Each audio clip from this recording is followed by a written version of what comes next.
বিসমিল্লাহির রহমানির রহিম।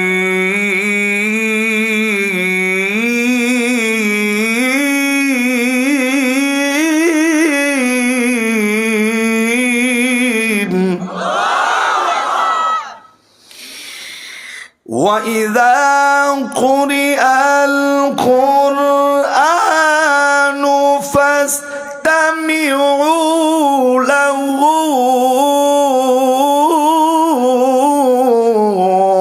وَأَنصِتُوا لَعَلَّكُمْ تُرْحَمُونَ।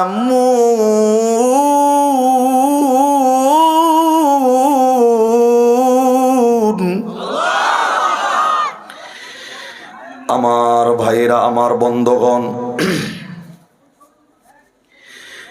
কোন দিকে নজর নাই,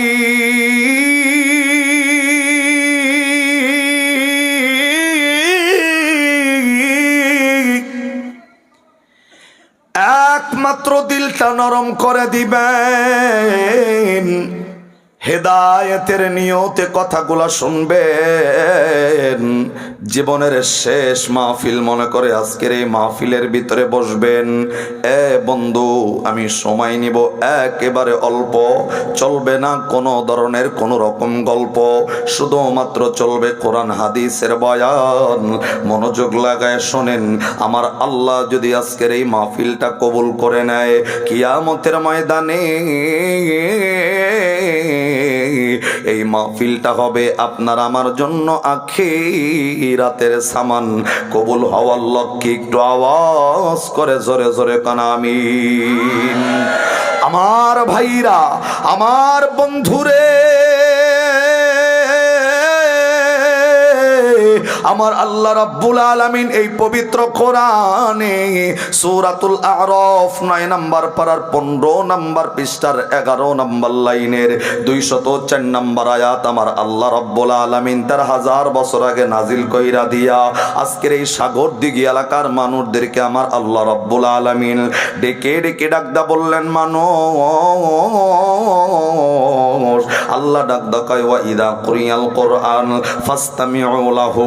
আজকের এই সাগর দিঘি এলাকার যেই জায়গায় কোরআনে আলোচনাটা চলতেছে, আমার আল্লাহ ডাকদা কয় ওই কোরআনে মাহফিলের ভিতরে বসে, ওই কোরআনে আলোচনার মজলিসের ভিতরে বসে কোনো মানুষ যদি নিজের নজরটা অন্য সব দিকে তাকানো বন্ধ কইরা দিয়া একমাত্র নজরটা যদি কোরআনে আলোচনার ভিতরে লাগাইয়া দেয়, এ বন্ধু, একমাত্র মনটা যদি কোরআনে আলোচনার ভিতরে লাগাইয়া দেয়, আমার আল্লাহ ডাকদা কয় ফাসতামিউ লাহু, নিজের জবানটা অন্য সব কথার থেকে বন্ধ কইরা আজকের এই কোরআনী আলোচনার ভিতরে যারা মনোযোগটা লাগাইয়া দিবেন, আল্লাহ ডাকদা কয় ওয়া আনসিতু লাআল্লাকুম তুরহামুন।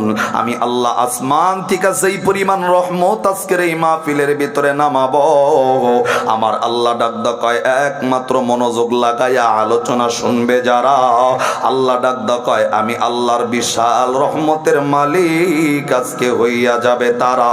একটু আওয়াজ করে জোরে জোরে কোন সুবহানাল্লাহ, আর একটু জোরে কোন সুবহানাল্লাহ। আমার ভাইরা, আমার বন্ধুরে,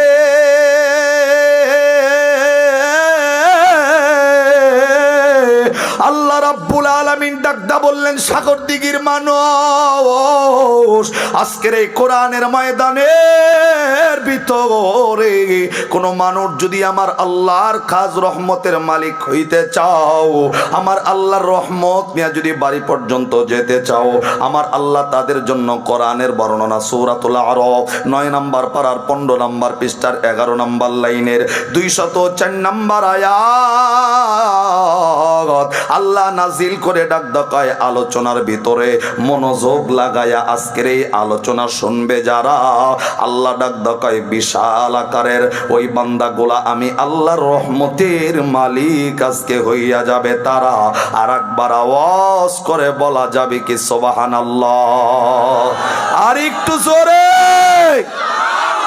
তাহলে আল্লাহ তাআলার কোরআনের বর্ণনা অনুযায়ী আজকের এই কোরআনের ময়দানে যতক্ষণ পর্যন্ত আলোচনা চলবে, একমাত্র মনোযোগ লাগাইয়া দিবে যারা, আল্লাহ ডাক দেখায় আমি আল্লাহর বিশাল রহমতের মালিক আজকে হইয়া যাবে। আবার আজকের এই কোরআনে আলোচনায় মনোযোগ দিবে যারা, বিশাল রহমতের মালিক আজকে হবে।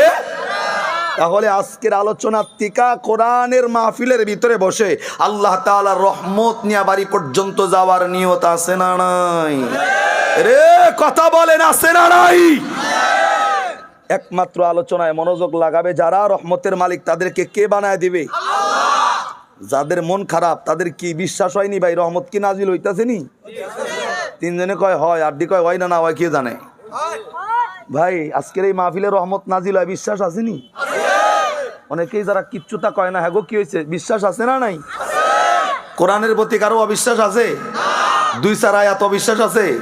2-1 সূরা বাদ দেওয়া যাইব? ভাই রহমতটা ঠিকই নাজিল হইতাছে, কিন্তু ওই রহমত যে নাজিল হইতাছে ওই রহমতটা দেখার মতো চোখ আপনি আমি এখনো তৈরি করতে পারি। ওই চোখটা তো তৈরি হয় নাই, কেমনে দেখমু রে ভাই? একটা কথা বোঝেন, আমার নবী 1500 বছর আগে নিজের ঘরের ভিতরে বসা হযরত আয়েশা সিদ্দিকা রাদিয়াল্লাহু তাআলা আনহা আমার নবীর খেদমত করতেছেন। তো আল্লাহ নবী কিচ্ছু না বলে ঘর থেকে উঠে গেছে, বের হয়ে গেছে। আয়েশা সিদ্দিকা মনে মনে ভাবতাছে, আরে নবী আসলো মাত্র আবার কিছু না বলেই চলে যায় কই? আস্তে করে সামনের দিকে তাকায় দেখে আমার নবী বিশ্ব নবী বিশাল বড় একটা মজলিস, ওই মজলিসের ভিতরে ঢুকে গেছেন, অনেক বড় একটা সমাবেশের ভিতরে ঢুকে গেছেন। আল্লাহর নবী ওই মজলিসের ভিতরে ঢোকার মাত্র কয়েক মিনিট পরেই আয়েশা সিদ্দিকা তাকায় দেখে আল্লাহ তাআলা অজস্র পরিমাণ ধারায় ওই মজলিসের উপরে বৃষ্টির ঢল নামানো শুরু করে দিছে। এখন আয়েশা সিদ্দিকা চিন্তা করতেছে, আরে নবী তো বৃষ্টিতে ভিজতেছে, কেমন হইব? আয়েশা সিদ্দিকা রাদিয়াল্লাহু তাআলা আনহা নবীর প্রতি মায়া কইরা, ভালোবাসা আইনা, মোহাব্বত আইনা শুকনো একটা কাপড় হাতের ভিতরে নিয়ে ঘরের ভিতরে দাঁড়ানো, যে নবী আসার সাথে সাথে ভেজা কাপড়টাকে চেঞ্জ করতে বলবো, শুকনা কাপড়টা নবীরে দিয়া দিব। আয়েশা সিদ্দিকা রাদিয়াল্লাহু তাআলা আনহা নবীর জন্য অপেক্ষা করছিলেন। কিছুক্ষণ পর নবী মজলিস থেকে বের হয়ে ঘরের ভিতরে যখন ঢুকছে, আয়েশা সিদ্দিকা দৌড়ায় গিয়ে নবীর সামনে ডাক দেয়, হুজুর তাড়াতাড়ি ভেজা কাপড়টা চেঞ্জ করেন, এই শুকনা কাপড়টা এটা পরিধান করেন। এখন আল্লাহ নবীরে যখন ভেজা কাপড় চেঞ্জ করতে বলা হয়েছে, আমার নবী আয়েশা সিদ্দিকার দিকে তাকায়া মুসকে মুসকে হাসতেছে। একবার সুবহানাল্লাহ মারেন। আয়েশা সিদ্দিকা নবীর চেহারার দিকে তাকায় যখন দেখছে নবী হাসে, ডাক দেয়, হুজুর আমি আপনার ভেজা কাপড় চেঞ্জ করতে বলি আর আপনি আমার দিকে তাকায় হাসেন, কারণ কি? আল্লাহর নবী ডাকদা বললেন, আয়েশা তুমি আমার ভেজা কাপড়টা চেঞ্জ করতে বলতাছো, কিন্তু তোমার শরীরের কোনো আমার শরীরের ভিতরে ভেজা থাকলে না আমি কাপড়টা চেঞ্জ করব, শরীরের দিকে তাকাও। আয়েশা সিদ্দিকা নবীর শরীরে হাত বুলায় দেখে শরীরের কোনো জায়গায় ভেজার কোনো অংশ আমার নবীর শরীরের কোনো কাপড়ের ভিতরে নাই। ডাকদা কয়, হুজুর আমি তো নিজে দেখছি আপনার শরীরটা আকাশ থেকে বৃষ্টির পানি পড়া বুঝতেছিল, আমি কি মিথ্যা দেখলাম, ভুল দেখলাম? নবী ডাকদা কয়, না ভুল দেখো নাই। কয়, হুজুর ভুল যদি না দেখি এত তাড়াতাড়ি কাপড় কেমনে শুকায় গেল? আমার নবী তখন ডাকদা কয়, আয়েশা তুমি কি জানো আমার আল্লাহ পবিত্র কোরআনে সূরাতুল আরাফ 9 নম্বর পারার 15 নম্বর পৃষ্ঠার 11 নম্বর লাইনের 204 নম্বর আয়াত আল্লাহ নাজিল করে জানিয়েছেন, কোরআনী আলোচনা যেই জায়গায় চলবে, কোরআনী হাকিকতের বর্ণনা যেই জায়গায় করা হবে, ওই জায়গায় আমার আল্লাহ খাস রহমতের বৃষ্টি ওই মানুষের উপরে নাজিল করতে থাকে। আর ওই বৃষ্টিটা মেঘের নয়, ওই বৃষ্টি দিয়া মানুষ ভেজে না। আয়েশা আমি তো কোরআনের দাওয়াতগুলা মানুষদেরকে দিচ্ছিলাম, আর তুমি তাকায় দেখছো আকাশ থেকে বৃষ্টি নামতেছিল, ওই বৃষ্টি দিয়া মানুষ ভেজে না, ওই বৃষ্টিটা আল্লাহর রহমতের বৃষ্টি ছিল, আর ওই রহমতটা দেখার মতো চোখ আল্লাহ তাআলা তোমারে তৈরি করে দিছে। আয়েশা সিদ্দিকা তার চোখ তৈরি করছে কার ইবাদতের মাধ্যমে? এই যে আপনাদের এই শাহী জামে মসজিদ দেখেন, আরেকটু কথা বলে আরেকটু ভালো ক্লিয়ার হবে। বিশ্বনবী সাল্লাল্লাহু আলাইহি ওয়াসাল্লাম তো প্রমাণের দ্বারা এটা প্রমাণিত হয়েছেন। আর একটা বিষয়, চোখ যে তৈরি হয়, ইমামে আজম আবু হানিফা রাহমাতুল্লাহি আলাইহির নাম আমরা জানি নাকি? শুনছি তো জীবনে। ইমামে আজম আবু হানিফা রাহমাতুল্লাহি আলাইহি আমরা অনুসরণ করে থাকি। ইমামে আজম আবু হানিফা রাহমাতুল্লাহি আলাইহি একদিন আসছে, মনে করেন আপনাদের এই শাহী জামি মসজিদে একদিন জোহরের নামাজ পড়তে, জাস্ট উদাহরণ, আলোচনা সত্ত্বক আমি শুধু উদাহরণটা মসজিদ টানলাম। ইমামে আজম আসছে এই মসজিদে একদিন নামাজ পড়তে, জোহরের নামাজ। তো মসজিদে ঢোকার আগে তাকায় দেখে শাহী জামে মসজিদের যে অজুখানা আছে, ওই অজুখানার ভিতরে একটা যুবক অজু করতেছে, অজু। ইমামে আজম মসজিদে ঢোকা বাদ দিয়ে যুবকের দিকে তাকায়া সম্পূর্ণ অজুটা দেখছে, first to last, A to Z, প্রথম থেকে নিয়ে শেষ পর্যন্ত। যুবক যখন অজু কইরা মসজিদের ভিতরে ঢুকতেছে, ইমামে আজম আস্তে করে ডাক দেখা, যুবক এদিকে। যুবক যখন সামনে এসে হাজির, ডাক দেখায়, যুবক হায়াতের জিন্দিগিতে জেনা করছো? জেনা, জেনা বোঝেন তো? আবার হায়াতের জিন্দিগিতে জেনা করছো? যুবক তো অবাক দৃষ্টি দিয়ে তাকানো, আরে হুজুর রে আমি চিনি না, হুজুর আমারে চেনে না, ফার্স্ট টাইম দেখা, মানে দেখাই ডাক দেখায় আমি গোনা করছিনি, জেনা করছিনি জিন্দিগিতে। একটা বিষয় তাকায় দেখেন, আপনার ভিতরে যদি একটা গোপন রোগ থাকে, MBBS ডাক্তাররে দেখাইছেন কিন্তু ওই ওষুধ খায় রোগ ভালো হয় নাই, সাগর দিঘি হাটে আসার পর দেখবেন আপনি বাজারটা নিয়ে বাড়িতে যাইতেছেন, অনেক লোক দেখবেন হাটের ভিতরে মলম বিক্রি করেনেওয়ালা লোক আছে না নাই? আপনার গোপন রোগের নাম কয়া কয়া ওই মলমওয়ালা যদি মলম বিক্রি করে, আপনি মলমটা না কিনলেও অন্তত বাজারটা হাতে নিয়ে 30 সেকেন্ড দাঁড়ায় শুনবেন লোকটা কি ধরনের মলম বেছে। কথা কন না? কারণ আপনার ওই রোগটা দিলে আছে। ঠিক এমনি যুবকরা যখন বলছে, যুবক হায়াতের জিন্দিগিতে জেনা করছো নি, যুবক সামনে আসছে, আরো আগায় আইসা চোখের পানিটা ছাইরা দিছে, ডাক কয়, হুজুর আমি যে জেনা করছি দুনিয়ার জমিনের কেউ জানে না, আমি করছি আমি জানি, জাল্লাকে করছি সে জানে, আর আসমানের মালিক ছাড়া পৃথিবীর জমিনের থার্ড পারসন কেউ জানে না আমি জেনা করছি। আপনি কেমনে জানলেন? কে জানাইলো আপনারে? ইমামে আজম আস্তে করে ডাক দেখায়, যুবক আমি তুই যে গুনাহ করছস আমারে কেউ জানাই নাই, আমি তো শাহিদ আমি মসজিদের সামনে ওযুখানার দিকে তাকাইলাম, তুই যে ওযু করতেছ তোমার শরীর থেকে ওযুর পানিগুলা যে জয়রা ড্রেন দিয়া যাইতেছে, আমি তো তাকায় দেখলাম তোর ওযুর পানি যে চইলা যায়, ওই ওযুর পানির দিকে আমি লক্ষ্য করে দেখছি তোর হায়াতের জিন্দিগির গুনাহগুলা আল্লাহ ওযুর পানির মাধ্যমে ঝরায় দিতেছে। তার মানে ভাই খেয়াল করেন তো, ইমামে আজমকে আল্লাহ এমন একটা চোখের পাওয়ার দিছেন, বান্দার ওযুর পানি দেখা ওই বান্দার হায়াতের জিন্দেগির গুনাহ নির্ণয় করার মতো যোগ্যতা তাকে দিয়েছেন কে?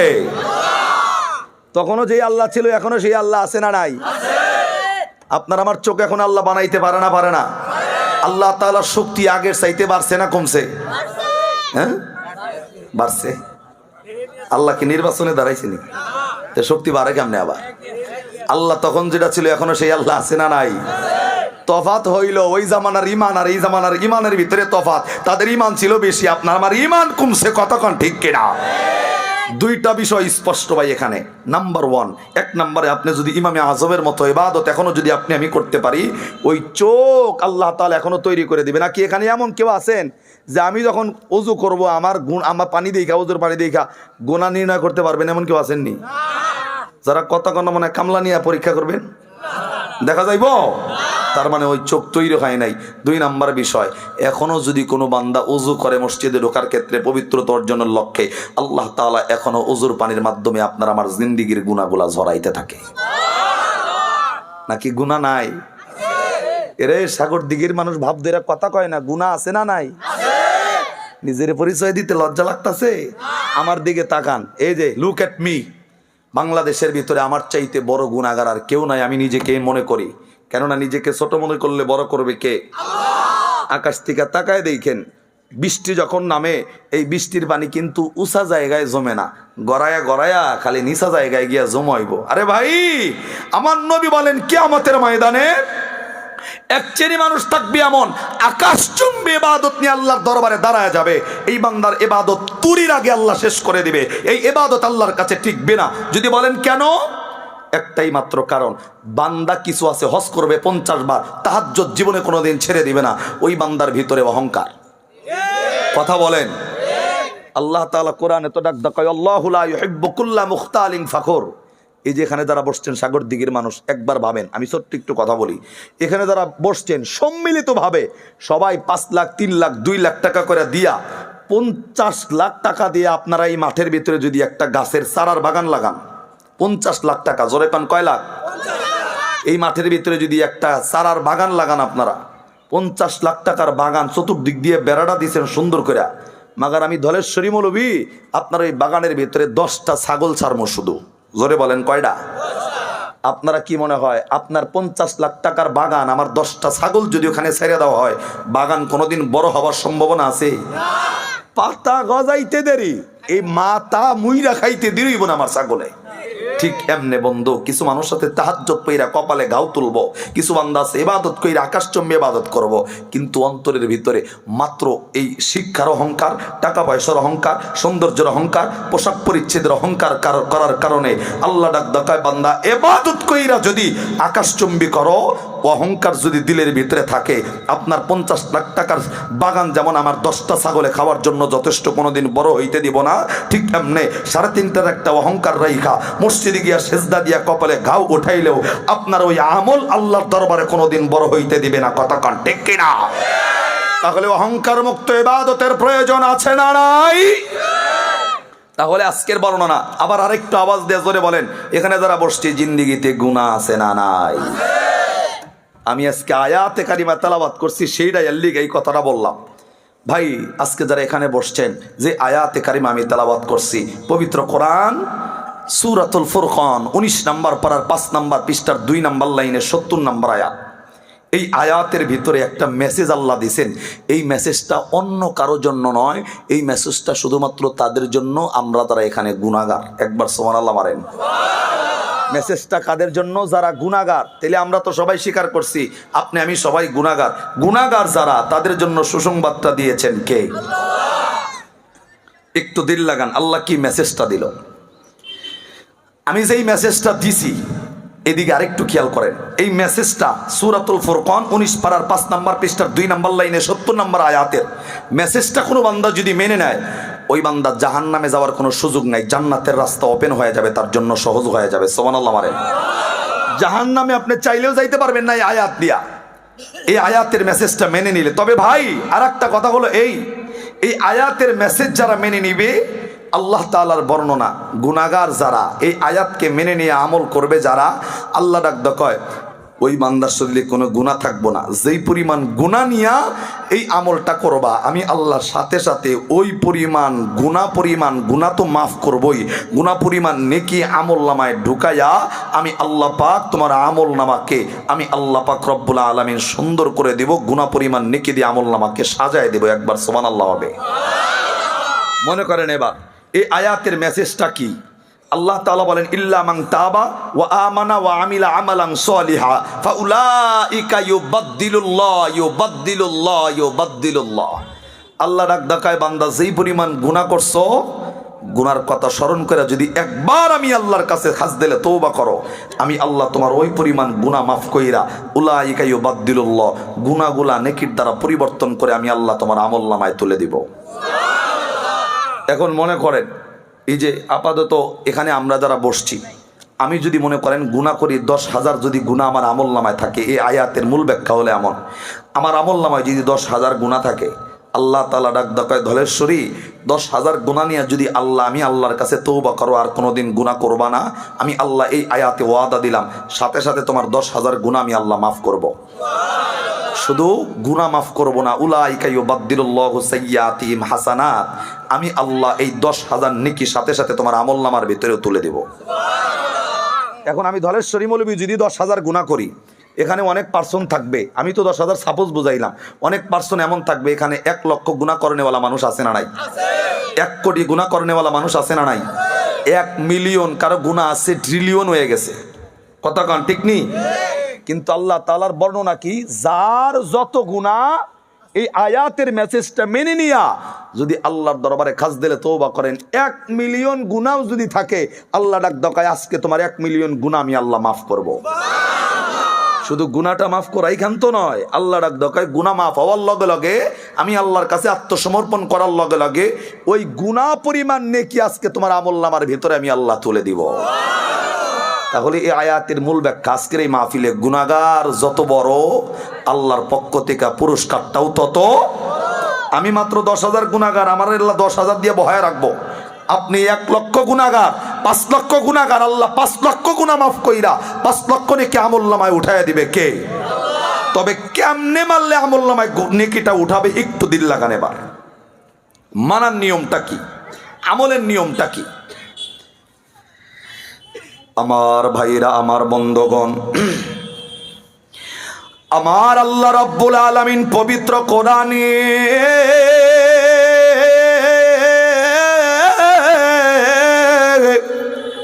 সূরা সূরাতুল ফুরকান 19 নম্বর পারার 5 নম্বর পৃষ্ঠার 2 নম্বর লাইনে 70 নম্বর আয়াত আমার আল্লাহ রাব্বুল আলামিন নাজিল কইরা দিয়া ১৫০০ বছর আগে আমার আল্লাহ রাব্বুল আলামিন আজকের এই সাগরদিঘি এলাকার মানুষ সহ তামাম বিশ্বের সকল মানুষদেরকে আমার আল্লাহ রাব্বুল আলামিন জানিয়ে দিয়েছেন, এ বান্দা, শয়তানের ধোকায় পইরা পইরা নিজের নফসের উপর জুলুম করে করে গুনাহ কইরা কইরা যদি গুনার পাহাড়টা করে ফেলো, গুনাহ কইরা কইরা যদি দুনিয়াটা ভইরা যায়, গুনাহ কইরা যদি আসমানটা ঠেকা যায়, আমি আল্লাহ পাক রব্বুল আলামিন জানাইয়া দিলাম আমি আল্লাহ রব্বুল আলামিন রে ভইলা যাবা না, আমি আল্লাহ পাক রব্বুল আলামিন থেকে দূরে চইলা যাবা না। আমার আল্লাহ রব্বুল আলামিন ডেকে ডেকে ডাকতে বললে, বান্দারি গুনাহ কইরা যদি আসমান ঠেকাইয়া দাও, গুনাহ কইরা যদি দুনিয়াটা ভরাইয়া দাও, আল্লাহ ডাক ডাকায় একবার আমি আল্লাহর কাছে কাজ দিলে তওবা করো, আর জীবনে কোনোদিন গুনাহ করবা না, আর কোনোদিন শয়তানের ধোকায় পড়বা না। আমার আল্লাহ ডাক ডাকায়, বান্দারে একবার আমি আল্লাহর কাছে মাপ চাওয়ার লগে লগে আমি আল্লাহ তোমার তামাম জিন্দেগির সব গুনাহগুলা মাফ করে দিব। একটু আওয়াজ করে জোরে জোরে কোন সুবহানাল্লাহ। এ বন্ধু আমার, আল্লাহ তাআলার বর্ণনা হইল গুনাহ করার পর গুনাহ মাফ চাওয়ার লগে লগে আমার আল্লাহ আপনার আমার জিন্দেগির গুনাহগুলা মাফ কইরা দিব। শুধু তাই নয়, আল্লাহ তো কোরআনে আরো জানিয়ে এলেন, আমার আল্লাহ আরো স্পষ্ট করে কোরআনের বর্ণনা করে আমার আল্লাহ জানিয়ে দিলেন, ইল্লা মান তাবা ওয়া আমানা ওয়া আমিলা আমালান সলিহান ফাউলাইকা ইউবাদদিলুল্লাহু সাইয়্যাতিহিম হাসানাত ওয়া কানাল্লাহু গফুরুর রহিমা। একটু আওয়াজ করে কোন আল্লাহু আকবার। আমার ভাইরা, আমার বন্ধুরে, আল্লাহ রাব্বুল আলামিন ডাকদা বললেন, যেই পরিমাণ গুনাহ নিয়ে আমি আল্লাহর দরবারে তওবা করবা, আমি আল্লাহ ওই পরিমাণ গুনাহকে মাফ কইরা দেব। আমলনামার ভিতরে ওই পরিমাণ নেকি, উলাইকা ইউবাদদিলুল্লাহু সাইয়্যাতিহিম হাসানাত, আমি আল্লাহ ওই পরিমাণ নেকি তোমার আমলনামার ভিতরে তুলা দিয়া আমি আল্লাহ তোমাকে রহমতের কোলে তুলব। আমার ভাইরা, তাহলে কেমনে গুনাহ মাফ চাইলে আল্লাহ জীবনের গুনাহগুলা মাফ কইরা দিব? কেমনে গুনাহ মাফ চাইলে আমার আল্লাহ আপনার আমার আমলনামার ভিতরে গুনাহ পরিমাণ নেকিগুলা ঢুকাইয়া দিব? এ বন্ধু, আপনি কি জানেন, মাঝে মধ্যেই হযরত আবু বকর সিদ্দিক রাদিয়াল্লাহু তাআলা আনহু হযরত ওমর রে ডেকে ডেকে ডাকদা বলতো, ওমর রে, আমি আবু বকর যেই পরিমাণ নেকি হায়াতের জিন্দেগিতে করেছি, আমার নেকির চাইতে তুমি ওমরের নেকি তো আল্লাহর কাছে অনেক বেশি। আবু বকরের কথা শুনে ওমর বিস্মিত হইয়া যাইতো, ডাকদা বলতো, আবু বকর, আপনি কি ভুলে গেছেন আমার নবী তার জবান দিয়া বর্ণনা কইরা দিছে, পৃথিবীর সব মানুষের নেকি যদি এক পাল্লায় করা হয়, আর মাত্র আবু বকরের 3টা দিনের নেকি যদি আর এক পাল্লায় করা হয়, আমার নবী ডাকদা কয়, আবু বকরের 3 দিনের আমল পৃথিবীর সব মানুষের নেকির চাইতেও আবু বকরের আমলের পাল্লা আল্লাহর কাছে ভারী হইয়া যাবে। একবার আওয়াজ করে বলা যাবে কি সুবহানাল্লাহ? পৃথিবীর সব মানুষের নেকি এক পাল্লায়, আর আমার নবী ডাকদা কয়, আবু বকরের মাত্র 3টা দিনের নেকি এক পাল্লায় যদি করা হয়, আবু বকরের নেকির পাল্লার ওজন আল্লাহর কাছে বেশি। এই সুবহানাল্লাহ ভাই না, চিল্লা জোরে মারেন রে ভাই। সেই আবু বকর মাঝে মধ্যে ওমর রে বলতো, ওমর, আমার নেকির চাইতে তোমার নেকি আল্লাহর কাছে বেশি। ওমর ডাকদা কয়, এটা কেমনে সম্ভব? আপনার নেকির ব্যাপারে তো নবী গ্যারান্টি দিয়েছেন। আবু বকর এই কথা বলার পর, ওমর এই কথা বলার পর আবু বকর বলতো, আবু বকর, তুমি কি জানো আমার আল্লাহ বলছেন, ইল্লা মান তাবা ওয়া আমানা ওয়া আমিলা আমালান সালিহা ফাউলাইকা ইউবাদদিলুল্লাহু সাইয়্যাতিহিম হাসানাত? তুমি কি জানো আল্লাহ জানাইছেন যে যেই পরিমাণ গুনাহগার ওই গুনার কথা স্মরণ করে আল্লাহর কাছে মাপ চাওয়ার লগে লগে আল্লাহ তার জিন্দেগির গুনাহ শুধু মাফ কইরা দেয় না, গুনাহ পরিমাণ নেকি গুনার দ্বারা পরিবর্তন করে আল্লাহ আমলনামার ভিতরে উঠায় দেয়। আরে ওমর, তুমি তো ওই গুনাহগার ছিলা, তুমি তো ইসলাম গ্রহণ করছো মাত্র কিছুদিন আগে, ইসলাম গ্রহণ করার পূর্বে তুমি তো আমার নবীরে পর্যন্ত তরবারি নিয়ে মারতে আইছো। কতক্ষণ ঠিক না? আমার নবীরে পর্যন্ত তুমি মারতে আসছো। কত সাহাবায়ে কেরামরে ধরছো, মারছো, কত খারাপ কাজ হায়াতের জিন্দিগিতে করছো, কিন্তু তোমার তো গুনার অভাব ছিল না। কিন্তু যেই দিন থেকে কালেমাটা পড়ছো, যেই দিন থেকে মুসলমান হইছো, ইসলামের ছায়াতলে আশ্রয় নিছো, তুমি কি জানো আমার আল্লাহর কোরআনের বর্ণনা অনুযায়ী তোমার পিছনের সব জিন্দিগির গুনাহগুলা আমার আল্লাহ নেকির দ্বারা পরিবর্তন করে তোমার আমলনামায় আল্লাহ তুলে দিছে। এর জন্য আমি আবু বকরের মাঝে মাঝে সন্দেহ হয়, তোমার যেই পরিমাণ গুনাহ ছিল ওই পরিমাণ নেকি যদি আল্লাহ আমলনামায় তুলে দেয়, আমার নেকিগুলা তেলি কই? আমি তো মনে করি আমার নেকির চাইতে তোমার নেকির পাল্লা আল্লাহর কাছে বেশি হয়ে গেছে। একবার সুবহানাল্লাহ হইব না ভাই? ঠিক এমনি ভাই, কোনো বান্দা যদি হিন্দু থাকে, কোনো বান্দা যদি বৌদ্ধ থাকে, কোনো মানুষ যদি খ্রিস্টান থাকে, হিন্দু বৌদ্ধ খ্রিস্টান 80টা বছর গুনাহ করছে, 100 করছে, 150টা বছর টানা গুনাহ করার পর বান্দার যদি মনে হয় যা করছিলাম সব অন্যায় ছিল, মালিক একজন আছেন, নবী একজন আছেন, এই বান্দা ইসলামের ছায়াতলে আশ্রয় নিয়া আত্মসমর্পণ করার লগে লগে আল্লাহ কিন্তু ওমরের মতো এই হিন্দুর জিন্দিগির গুনাহটা মাফ করবেই। ওই পরিমাণ নেকি আল্লাহ তার আমলনামার ভিতরে কিন্তু ঢুকায় দিবে। তাহলে হিন্দুর গুনাহ যদি আল্লাহ এমনি পরিবর্তন করতে পারে, আপনার আমার গুনাহ পরিবর্তন করার সুযোগ আছে না নাই? তবে মাপটা চাইবেন কোন কায়দায় খেয়াল করেন। এবার আমার ভাইরা, আমার বন্ধুগণ, বিশ্বনবী সাল্লাল্লাহু আলাইহি ওয়াসাল্লাম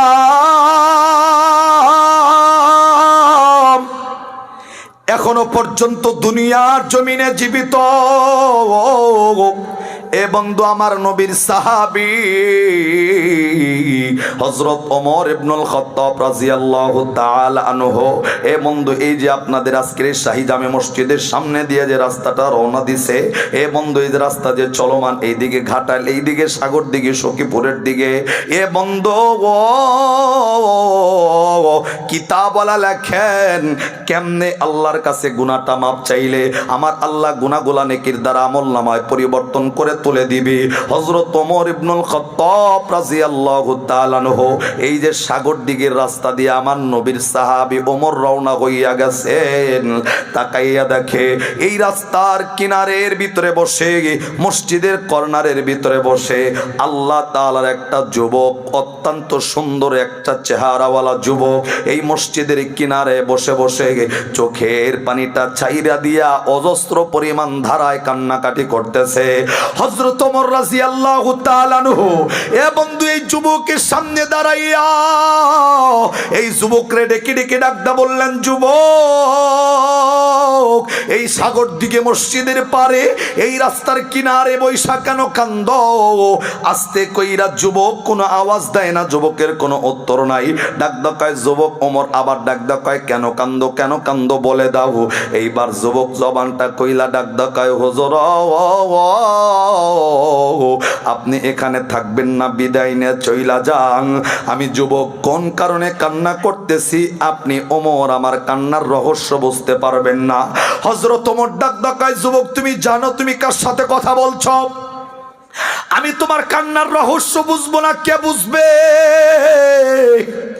যুবক ডাকদা কয়, হুজুর বিদায় নিয়ে চলে যান, আমার কান্নার রহস্য বোঝার মতো ক্ষমতা আপনি ওমরের নাই। এ বন্ধু ওমর তো ওই সাহাবী, আমার নবী যেই ওমরের ব্যাপারে সিদ্ধান্ত জানাইয়া দিছেন, পৃথিবীতে আমি নবীর পরে আমার আল্লাহ কোন নবী বানাইলে, কমন কথা, পৃথিবীর জমিনে আমি নবীর পরে আল্লাহ কোন নবী বানাইলে আমার ওমরকে আর আমার আল্লাহ নবুয়তের দায়িত্ব দিত। এ বন্ধু শুধু তাই নয়, তাই নয়, হযরত ওমর ব্যক্তিগত জীবনে নিজে কয়েকটা সিদ্ধান্ত গ্রহণ করেছেন, যেই সিদ্ধান্তের উপরে আমার আল্লাহ কোরআনের আয়াত নাজিল করছে। শুধু তাই নয়, এ বন্ধু হযরত ওমর তো এমন সাহাবী ছিল, একদিন ফজরের নামাজের পর মসজিদে হযরত ওমর বসা, ফজরের নামাজের পর মসজিদের ভিতরে বসে আল্লাহ তাআলার জিকিরে মশগুল। হযরত ওমর যেই মসজিদে বসা ছিল, ওই মসজিদের ছাদ ছিল খেজুরের পাতার ছাদ, ওই মসজিদের বেড়া ছিল খেজুরের পাতার বেড়া দেওয়া। যাওয়া। হযরত ওমর পশ্চিম দিকে ঘুরে আল্লাহ তাআলার জিকিরে যখন মশগুল, পূর্ব দিক থেকে সূর্য তো উদয় হইয়া, এ বন্ধু সূর্যের আলোটা প্রখর হইয়া শক্ত হইয়া, ওই সূর্যের আলোটা খেজুরের পাতার ফাঁক দিয়া হযরত ওমরের পিঠের ভিতরে যখন খেজুরের পাতাটার আলোটা লাইগা গেছে, পিঠটা যখন হালকা গরম হইয়া গেছে, কিতাবের বর্ণনা অনুযায়ী হযরত ওমরের পিঠটা গরম হয়ে যাওয়ার কারণে পিছন দিকে ঘুইরা সূর্যের দিকে একটু বড় করে তাকাইছেন। কিতাবওয়ালা লেখেন হযরত ওমর সূর্যের দিকে বড় করে তাকায় দেখার কারণে ওমরের তাকানোর ইজ্জতের বরকতে আমার আল্লাহ সূর্যের আলোটারে কমাইয়া দিছে। আওয়াজ করে জোরে কোন সুবহানাল্লাহ, আর একবার জোরে কোন সুবহানাল্লাহ। এ বন্ধু ওমর কিন্তু সেই সাহাবী। সাগর দিকের যুবককে ডাকতে বললেন, যুবক কোন কারণে কান্দো, কেন কান্দো, কিসের জন্য চোখ দিয়া পানিগুলা বের হয়? আমার ভাইরা, যুবক ডাকদা কয়, হুজুর চইলা যান, চইলা যান, আমি কেন কান্দি আপনার বোঝার ক্ষমতা নাই। ওমর নাসর বান্দার মতো দাঁড়ায় ডাকদা কয়, বেটা যতক্ষণ পর্যন্ত কান্নার রহস্য না বলবা ততক্ষণ পর্যন্ত আমি ওমর তোমার সামনে থেকে এক পা নড়ব না, এক চুল সামনে যাব না। এই বন্ধু ওমর দাঁড়াইয়া গেছে, যুবক কান্না করতেছেন। হযরত ওমর আস্তে করে ডাকদা কয়, যুবক তোমার কি মা মরছে নাকি আমারে বলো? যুবক ডাকদা কয়, হুজুর না না না, আমার তো মা মরে নাই। এই কম্মি চাইছেন ভাই, এদিকে লুক এট মি, আমার চেহারা বহুত খারাপ নাকি? তাহলে এমনি এমনি চাইতেছেন কি লিগা? What is this? আল্লাহু আকবার, জবান খুলে কর, আর একবার জোরে কর, আর একবার চিল্লায় জোরে মারে। ভাই আমি তো কইছি প্রথমেই, হ্যাঁ, ফাসতামিউ লাহু ওয়া আনসিতু লাআল্লাকুম তুরহামুন। রহমত আল্লাহ তাআলা তাদের উপরেই নাজিল করবে আলোচনায় যারা মনোযোগ দিবে। ঠিক নি? তিনজনে কয় ঠিক, আর কয় ঠিক না। এ জোরে কোন ঠিক নি? তাহলে কম্মি চাইছেন নাকি মন খারাপ? মাহফিল ভাই ভাল লাগতেছে না বেশি? হ্যাঁ ভাল লাগতেছে না বেশি? ভাল লাগে বেশি না, অল্প অল্প। ভাই মনটা খুশি থাকতো। আসার সময় আমি যখন গাড়িতে উঠতেছি তখন একটা সিএনজিতে মাইক মারতেছে, হই হই কাণ্ড রই রই ব্যাপার। কি এটা ভাই? আমি আরেকজন এই রই রইয়ের ব্যাপারের একটা ব্যাখ্যা জিজ্ঞাসা করছি। ওকে যে হই হই কাণ্ড, এটা বুঝলাম যে হই হই মানে চিল্লা চিল্লি, রই রই ব্যাপার মানে কি? আসেনি এই স্লোগান বাংলাদেশে? এরে সাগর দিঘির মানুষ ভাব ধরে থাকেন না, কথা কন আছে না নাই? আজকে রই রইর ব্যাপারের যদি কোনো আয়োজন থাকতো, এই সামিয়ানা লাগেনি যুবক, এই বিছানা লাগেনি, নিজের জুতাটা হিতান দিয়া বয়ে পড়তো। কথা কইব না, ঠিক না? ওইখানে গেলে ভাল লাগে বেশি, এখানে শান্তি তো। হ্যাঁ, ওইখানে গেলে তো গুনাটা করা যায়, গুনাহ করতে মজা লাগে, বহুত মজা লাগে, বহুত মজা লাগে। যেমন সাধারণ এই যে মানুষের ব্রেন ওয়াশ হয় কেমনে আমি বলি। আমার এক মুসল্লি, আমি তো একটা মসজিদে জুমা পড়াই, আমার এক মুসল্লি আইসা আমার একদিন প্রশ্ন জিজ্ঞাসা, হুজুর আল্লাহর হুকুম ছাড়া গাছের পাতা নড়ে না, এই কথা কি হাসা? আমি আপনাদেরকে জিজ্ঞাসা করি, আপনারা অ্যান্সারটা করেন। আল্লাহর হুকুম ছাড়া গাছের পাতা যে নড়ে না, কথা কি আপনারা একমত না দুই মত? আল্লাহর হুকুম ছাড়া গাছের একটা পাতাও নড়ে না। ও লোকটা আমার জিজ্ঞাসা, আমি উত্তর দিচ্ছি হয় একমত, আল্লাহর হুকুম ছাড়া গাছের পাতা নড়ে না। ডাকদা কয়, হুজুর তাহলে এবার প্রশ্ন কি? প্রশ্ন কয়, হুজুর এক নাম্বার প্রশ্ন, আমি যে আজকের এই জুমার নামাজে আইছি, আল্লাহর হুকুম ছাড়া গাছের পাতা যদি না নড়ে, আমি জুমার নামাজে আইলাম, আমারে কে আনলো? রে কথা কন না রে ভাই, আপনারা মাহফিলে আইছেন, কে আনছে? রমজানের রোজা রাখি, কে রাখায়? মসজিদ থেকে দান সৎকা করি, কে করায়? 7 লাখ টাকা খরচ করে মক্কার জমিনে যায়, কে কে যাওয়ায়? তার মানে আল্লাহর হুকুম ছাড়া গাছের পাতা নড়ে না, মানে এইখানে আসছি যা কিছু করি সব কে করায়? এখন লোকটা, আমি বলছি এই কথা আমার বলার পরে ডাকদা কইতেছে, হুজুর হই হই কাণ্ড রই রই ব্যাপার, যাত্রায় যদি যাই ওইখানে আমার কে নেয়? রে আল্লাহ কই লোকেরা এরে দেন, এবার খেয়াল করেন। এই আপনারা কি কইছেন একটু আগে? আল্লাহর হুকুম ছাড়া গাছের পাতাও।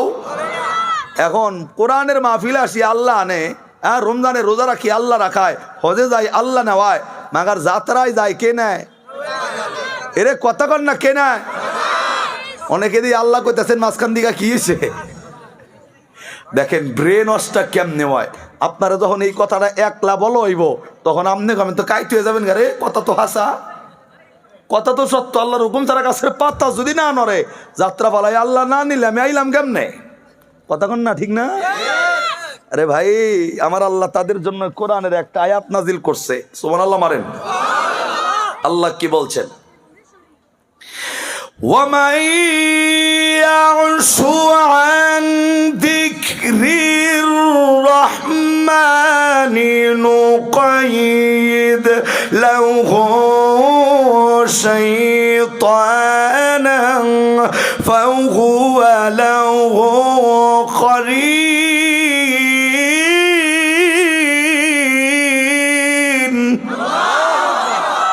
আল্লাহ ডাক দেখায় ওমাই ইয়াশু আন যিকরির রহমান।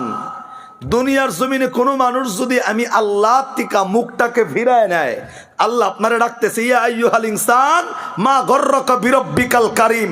আল্লাহ ডাক দেখারে মানুষ, কোন শয়তানের দোকায় পইরা আমি আল্লাহরে ভুলছো? নাফরমানি বাদ দিয়া দাও, শয়তানি বাদ দিয়া দাও।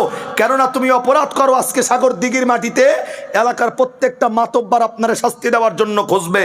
আপনি আজকে সাগর দিঘির মাটিতে অপরাধ করেন, মেম্বার চেয়ারম্যান আপনারা শাস্তি দেওয়ার জন্য খুঁজবে, থানা পুলিশ আপনারা শাস্তি দেওয়ার জন্য খুঁজবে।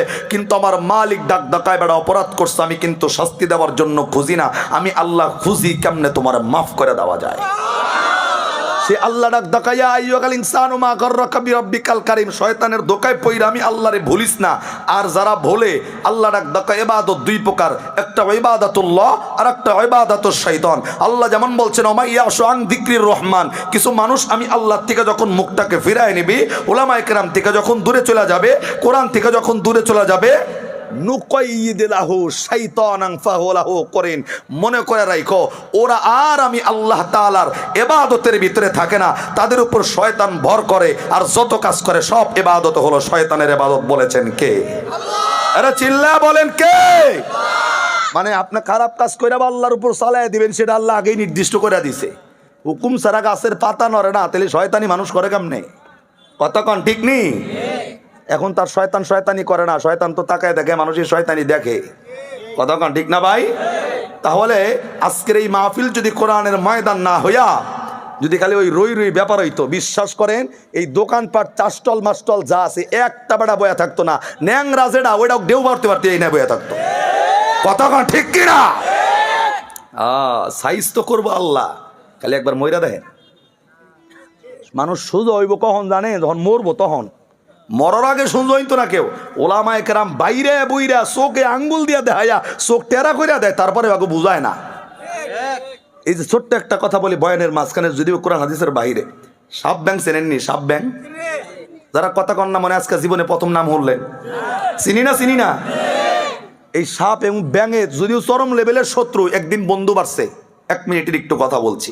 বন্ধু বাড়ার পর ব্যাঙে দেখবেন কিছু মানুষের বেশি আদর দিলে কিন্তু ঘাড়ে ওঠে। কথা কন না, ঠিক না? ব্যাঙ এমন আদর পাইছে, সাপ রে ডাক দেখায়, মামা তোর তো সব ভাল লাগে বেড়া, কিন্তু একটা জিনিস ভাল লাগে না। কয় কিতা? কয় তুই এমনি এমনি আড়স কে, এমনি আট। তো ব্যাকা ওই আড়স কে, সোজাই আটটার না রাস্তা দিয়া। সাপের ইজ্জতে লাগছে, কয় কইলি কি তুই? এটা তুই জানোসই আমার, এটা আমার বৈশিষ্ট্য, আমার ঐতিহ্য, এমনি স্যার আমি যাইতেই পারি না, তুই আমার সোজা হইতে কস। তরে খাইছি। অমনি সাপ এমনি আগরছে যে তোরে খামো, তোর বাসায় রেখে লাভ নাই। এখন ব্যাঙে চায় দেয় যে মামা যেই পরিমাণ আগরছে, ও খালি গিলবো, দাঁতেও বাঁচবো না, একবারে পেড়ে কোনো মধ্যে খালি পুকুরে নামছে লাভ দিয়া। ব্যাঙে খালি একটা চোখ বাইর করে রুইছে যে মামা কোন দিয়া ঘুরতাছে। এখন সাপ তো ব্যাঙের লগে ডুব দিয়া পারতো না, ও খালি পুকুরের চতুর্দিক দিয়া ঘুরতাছে, খালি ওড আজকে তার খবর হইব। মানে কিছুক্ষণ পরে সাগর দিঘির কিছু পোলাপান, যেমন এখানে প্রাইমারি স্কুল, এই প্রাইমারি স্কুলের পোলাপান স্কুলে আসার সময় দেখে যে সাপ চতুর্দিক দিয়া পুকুরের পাড় দিয়া ঘুরতাছে, ফেনা তুললা। কালেক্টরের ডাইলটা ভাঙ্গা ইচ্ছা মতো বাইরাইয়া সাপের মাথাটা ছেদছে, মাঞ্জার হাড্ডা ভাঙ্গা এ আপনাদের সাগর দিঘি গাড়ালের যে মেন শহর, মেন রাস্তা, এই রাস্তার ভিতরে মাঝখানে শোয়া রাখছে। মাইরা শোয়া রাখার পর কইতাছে তোরে আজকে আরো টাকের নিচে ফেলায় আবার মারমু। মারছি তো মারছি, টাকের নিচে আবার ফেলায় মারুম তরে, মানে চাষনি করবো পুরা। এখন ব্যাংক কিছুক্ষণ পরে পুকুর থেকে লাভ দেয়া উইডা খালি মামারে খুঁজতেছে, গেল কমিউ তো আমার মারার কথা, গেল দেখতাছি পাইতেছি না। আস্তে আস্তে যখন প্রাইমারি স্কুল থেকে পুকুর থেকে নাইমা যখন ওই রাস্তার পারে চলে গেছে, দেখে যে মামা রাস্তার বাজে একবারে সোজা, এখনো টা করে চাপা দেয় নাই, একবারে সোজা। কানের কাছে গিয়ে ব্যাঙে ডাক দা কইতেছে মামা এই সোজা ওইলি মরার পরে। হ্যাঁ, এই সোজা হইলি কখন? মরার পরে। যখন কইছিলাম তখন যদি সোজা হইতি, প্রাইমারি স্কুলের পোলাপান তোর মানজার হারও ভাঙতো না, তোর মাথাও শেষত না। কতক্ষণ ঠিক না? ঠিক এমনি ওই যে ওলামা একরাম শাহিদ আমি মসজিদের ইমাম সাহেব বই রইছে, বুঝায় মানুষদেরকে আমরা প্রত্যেক দিন এই কামেই আছি। প্রত্যেকটা ওলামা একরাম দেখা হইলেই সাধারণ মানুষের সাথে কথা কইলে ফাউল কোনো কথা কয় না, তারা কথা বলে ওইটা যেই কথা বলে আল্লাহরে পাওয়া যায়। কতক্ষণ ঠিক না? এগুলা না বোঝে, এগুলা না বুঝা ওই বেড়া এমনি চলবো। সোজা হইব কখন? যখন মরবো। মরার পরে ফেরেশতারা যখন বড় বড় ডাইল নিয়ে আইয়া পাশার ভিতরে বাইরে পাশাটা লাল করব, তখন সোজা হইব মরার মতো, এই ব্যাঙের মতো, এই সাপের মতো। তখন আর সোজা যা কোনো লাভ, সোজা হইলে এক্ষণ হওয়া লাগবো। কতক্ষণ ঠিক নি? ওই রই রই কাণ্ড মন্ড এগুলা বাদ দিয়ে দেন। বিশ্বাস করেন, আজকে এই জায়গায় যদি গানের আয়োজনটা দেওয়া হয়তো, যদি ওই কথা বলার কোনো ইচ্ছা আমার ছিল না, আয়োজন যদি দেওয়া হয়তো শুধু এতটুকু ভাবেন, যেই কমিটি আয়োজন দিত, এই আয়োজনটা চলতেছে ঢাকার থেকে শিল্পী আনছেন 80,000 টাকা দিয়া, গান তারা কইতেছে, এই কমিটির একটা বেড়ার যদি মা মরে ওই রাত্রিতে, কমিটির একটা বেড়ার যদি মা মরে, বাপ মরে যায়, আপনারা কি মনে করেন ওই 80,000 টাকা শিল্পী দিয়া বাবা মার জানাজাটা দিবনি? এরে কথা কইলেন না, দিবনি? তখন ডাক দিব কারে? ধলেশ্বরী মৌলবী 3 টাকার ইমাম সাহেব আছে, হেরে ডাক দে। 80,000 টাকা শিল্পী দিয়ে তখন বাপ মার জানাজা চলে না। তার মানে এই কমন সেন্সটা আপনার মাথার ভিতরেও আছে, আপনিও বোঝেন। আরে ভাই, হিসাব তো তার হবে যার মাথার ভিতরে জ্ঞান আছে। যেই বেড়া পাগল তার কোনো হিসাব নাই। বোঝার পরেও না বোঝার ভান ধরে থাকলে কিচ্ছু করার নাই। এই যে এখানে মাহফিলে ওলামা একরাম বসে আছেন, ওলামা একরাম আছেন, এই যে ভাই আছেন, একটা কথা ভালো করে বুঝে রাখেন, যদি আমগো আল্লাহ বিচার করে তবে আপনাদের সামনে না, ওপেনে না, আমাদের বিচারটা হবে এই পর্দার আড়ালে নিয়া। আপনাদের সামনে আল্লাহ তাআলা আমগো কিন্তু মারবো না, ওলামা একরামের ইজ্জতের বরকতে। তবে আর একটা কথা, আমরা মায়ের খামো একবার, আপনারা খাইবেন 2 বার। কয়বার? আমরা খামো একবার। যদি কোন কেন? আল্লাহ তাআলা আমগো কাছে ফেরেশতা পাঠায়, ফেরেশতা জিগায়, ভাই ইলমে দিন শিক্ষা করা ফরজ, জানছিলা? আমরা তো কম জানছি। পরে জিগাইবে মানছিলা? না মানি নাই। মায়ের শুরু। আপনার কাছে জিগায়, ভাই ইলমে দিন শিক্ষা করা ফরজ, জানছিলা? না সংসারিক ঝামেলার কারণে জানতে পারি নাই। শুরু হইল মায়ের। 1 নম্বরে জানো নাই, মায়ের শুরু। মায়ের দেওয়ার পরে আবার কব মানছিলা? জানি নাই, মানবো কেমনে? আবার মায়ের শুরু। তার মানে আপনাকে মায়ের 2 বার, আমগো মায়ের কয়বার? তা পর্দার আড়ালে নিয়া ভাই, এর জন্য সোজা হওয়ার প্রয়োজন আছে না নয়? এর কথা কয় না, আছে না নাই? দিল লাগান আমার ভাইরা, কোনো দিকে নজরটা নাই, একটু মনোযোগ দেন। ওমর রাদিয়াল্লাহু তাআলা আনহু যুবকরে ডাক দেখায়, যুবক মা মরছিনি, ডাক দেখায় না বাপ মরছে, না মরে নাই, কান্দা চোখের লিগা ডাক দেখা, হুজুর আপনারে কইতাম না, বেটা না কইলে এখান থেকে আমি যাবো না, পাওয়ার লাগবো তোর। যুবকটা যখন দেখতেছে আরে পরিস্থিতি তো ভিন্ন, আস্তে করে ডাক দেখায়, বন্ধু হযরত ওমর ডাক দা বলতেছে, হুজুর আমার এই কান্নার একমাত্র কারণই আমি আমার জিন্দেগিতে গুনাহ কইরা কইরা আসমানটা ঠেকায় দিয়েছি। আল্লাহ তাআলার জাহান্নামের আগুনের ভয়ে আমি যুবকের চোখ দিয়া পানিগুলা বের হইতেছে। সুবহানাল্লাহ না কইলে খবর আছে। এবার আর একবার জোরে মারেন, হুজুর আমার জিন্দেগির গুনার কারণে চোখ দিয়া পানিগুলা বের হয়। আরে ভাই কিতাবলা তো লেখেন, মাঝে মধ্যে আবু বকর সিদ্দিক রাদিয়াল্লাহু তাআলা আনহু ওই গাছের পাখিগুলার দিকে তাকায়া চোখের পানিটা ছাইরা আল্লাহরে কইতো, আল্লাহ আমারে মানুষ বানাই চোখের লিগা। যে আবু বকরের নাম বলতে গেলে বলা হয় আবু বকর ফিল জান্নাহ, ওসমান ফিল জান্নাহ, আলী ফিল জান্নাহ, তাদের নামের সাথে জান্নাত বলতে হয় আমার নবীর বর্ণনা অনুযায়ী। সে আবু বকর গাছের পাখির দিকে তাকায় ডাকদা বলতো, আল্লাহ আমারে কিল লিগা মানুষ বানাইছো। ওমরের কিতাবে বর্ণনায় আসছে, হযরত ওমরের নিজের গাল জমিনের লগে ঘষছে ঘাসে, আর আল্লাহরে বলছে, আল্লাহ আমার কিল্লিগা মানুষ বানাইছো। জংলার একটা হিংস্র প্রাণী যদি বানায় রাখতা, কিয়ামতের ময়দানে তোমার কাঠগড়ায় দাঁড়ায় হিসাব দেওয়া লাগতো না। কথা কন ঠিক কিনা? আর আপনি আমি 3 টাকার আমল করে সারতে পারি না, আমার চাইতে বড় বুজুর্গ আর কে আছে দুনিয়ার জমিনে? ভাই হযরত ওমর এই লোকটার চোখের পানি দেখে ওমর চোখের পানি ধরে রাখতে পারে নাই, অজস্র পরিমাণ ধারায় তিনি কান্নাকাটি শুরু করছে। একবার সুবহানাল্লাহ জোরে মারা যাইব? আমার ভাইরা, আমার বন্ধুগণ, হযরত ওমর রাদিয়াল্লাহু তাআলা আনহু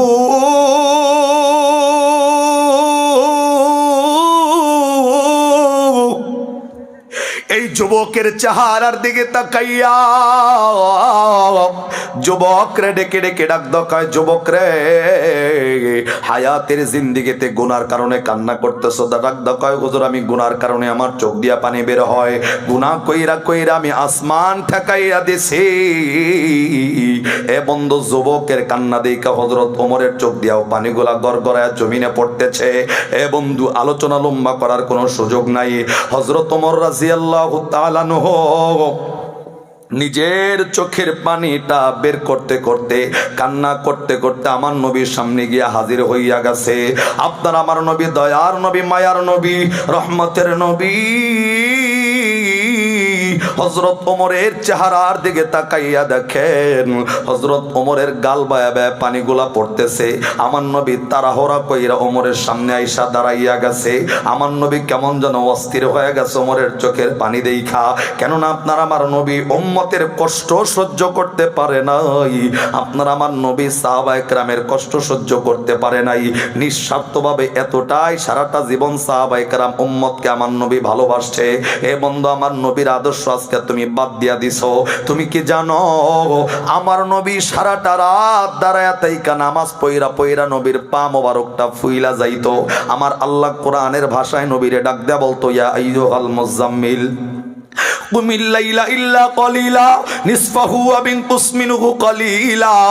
আমার আল্লাহ নবীর পা মোবারক ফোলা দেইখা আল্লাহ ডাকদা বলতেন, নবী গো আপনার তো পাটা ফুইলা গেছে, একটু রেস্ট করেন, একটু বিশ্রাম নেন। হযরত আয়েশা সিদ্দিকা দৌড়ে নবীর সামনে হাজির হইয়া যাইতো। আমার নবীর আয়েশা ডাকদা বলতো, নবী গো কোন কারণে আপনি সারাটা রাত দাঁড়ায় তাইকা নামাজ পড়েন, পাটা কোন কারণে ফুলান? এ নবী আপনার তো এত নেকির প্রয়োজন নাই, আপনার তো আল্লাহর দরবারে কোনো হিসাব দেওয়া লাগবো না, কেন আপনি এত নেকি করেন? আমার নবী আয়েশারে ডাকদা কয়, আয়েশা তোমার নেকির চাইতে আমার নেকির প্রয়োজন অনেক বেশি। একটাই মাত্র কারণ, আমার কিয়ামতের ময়দানে আমি যখন যেই বাটখারার সামনে দাঁড়ায় যাব, যেই জায়গায় আমার আল্লাহ আমার উম্মতের নেকি এবং গুনাহগুলা ওজন করবে, আমি নবী ওই পাল্লার কাছে দাঁড়াইয়া যাব। আমি যদি দেখি আমার সাগর দিগের উম্মতি মুহাম্মাদি গুলার নেকির পাল্লার ওজনটা হালকা হইয়া গেছে, গুনার পাল্লাটা ভারী হইয়া গেছে, আমার নবী ডাকদা কয়, আমার ব্যক্তিগত আমলগুলা আমার উম্মতের পাল্লায় তুইলা দিয়া নেকির পাল্লাটা ভারী কইরা আমার উম্মতের জান্নাতের ফয়সালা করব। একটু আওয়াজ করে জোরে কোন সুবহানাল্লাহ। এর জন্য আমি নবীর নেকির প্রয়োজন এত বেশি। এ বন্ধু, হযরত ওমরের চোখের পানি দেইখা ডাক দকায়, যুবক ওমর কোন কারণে চোখ দিয়া পানি বের হয়? হযরত ওমর আমার নবীরে ডেকে ডেকে ডাকদা বললেন, নবীজি আমার কান্না করার একমাত্র কারণ, সাগর দিকে মসজিদের সামনে রাস্তার কিনারের ভিতরে তাকাইয়া দেখছি একটা যুবক বৈশা বৈশা চোখের পানিটা ছাইরা দিছে। আমি তারে জিগাইছি, যুবক বলছে জাহান্নামের ভয়ে চোখ দিয়া পানি গুলা বের হয়।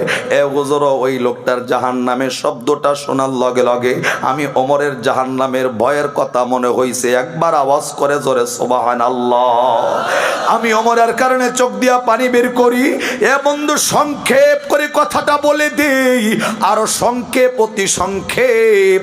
আমার নবী সাহাবী পাঠাইয়া এই সাগর দিঘির মসজিদের সামনে থেকে যুবকটারে আমার নবীর দরবারে নিয়ে হাজির করছে। আমি নবী বেঁচে থাকা অবস্থায় কোন বেটা গুনার কারণে কানবে আমি নবী মাইনা নিতে পারবো না।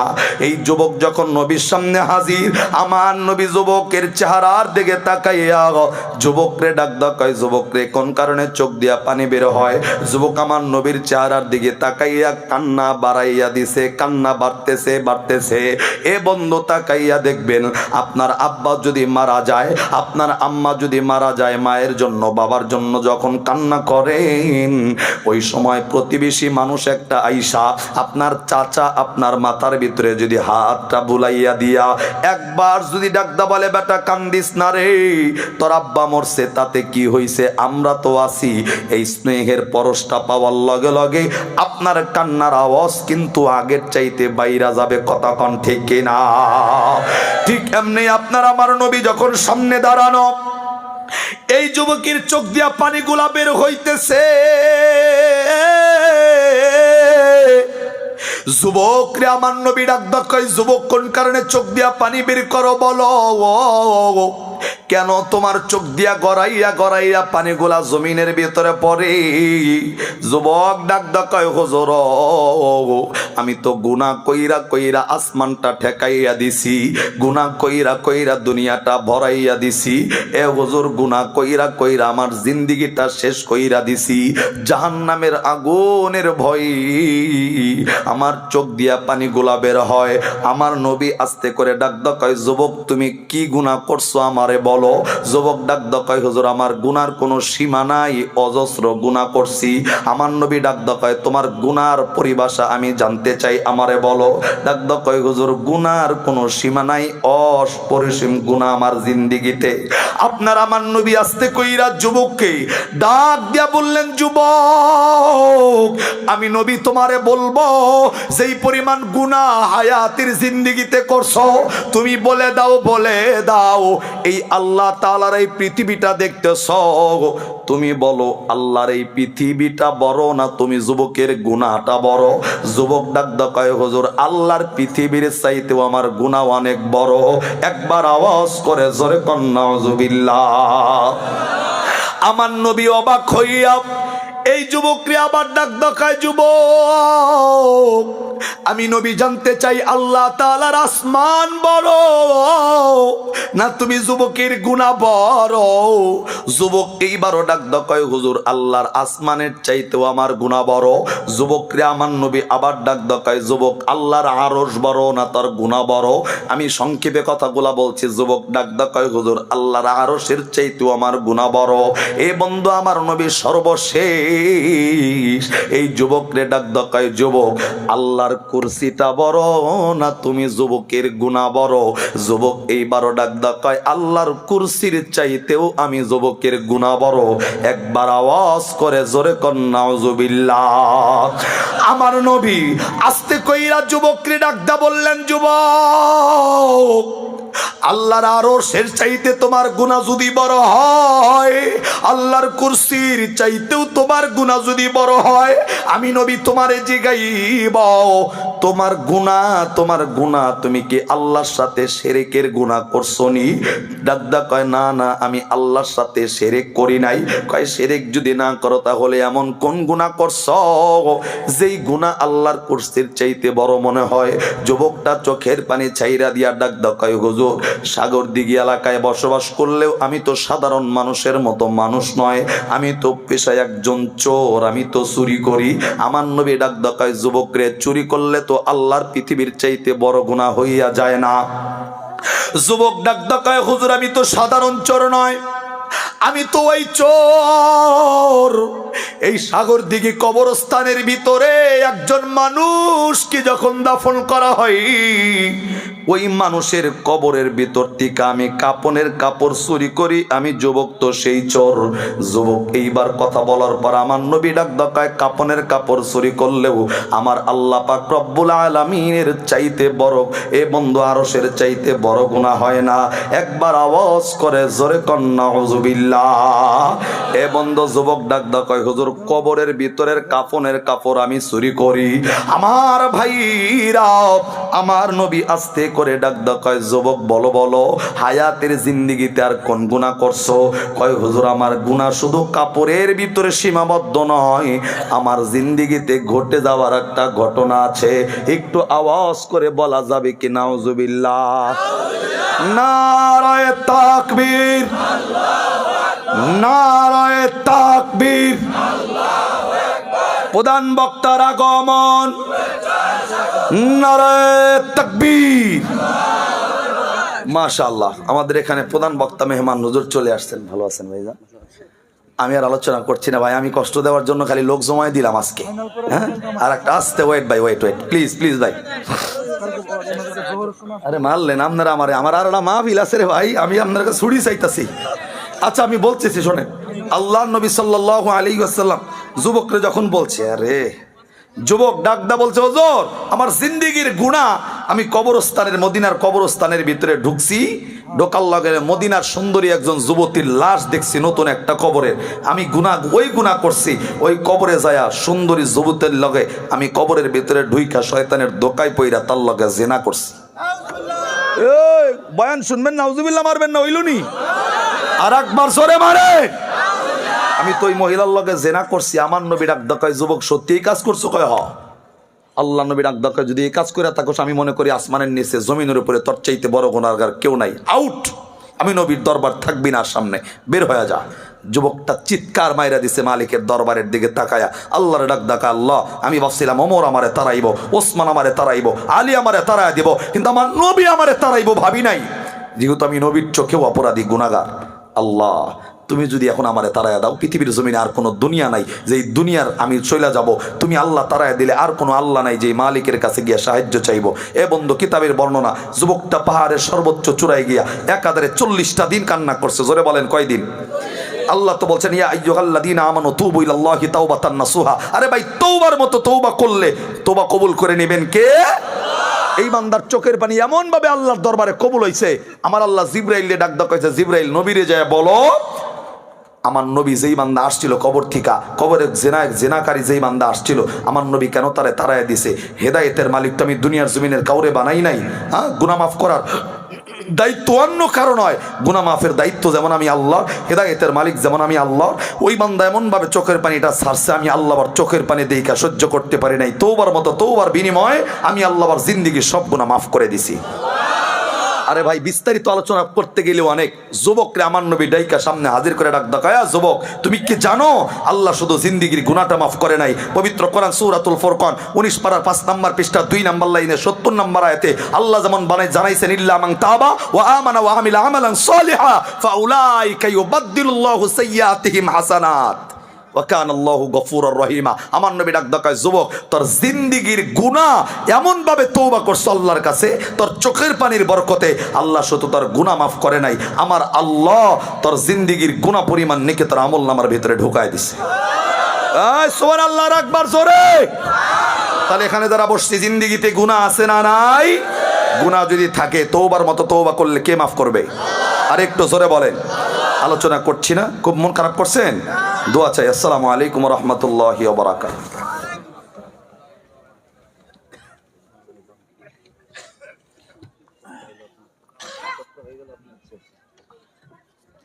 সকলে বলি আলহামদুলিল্লাহ।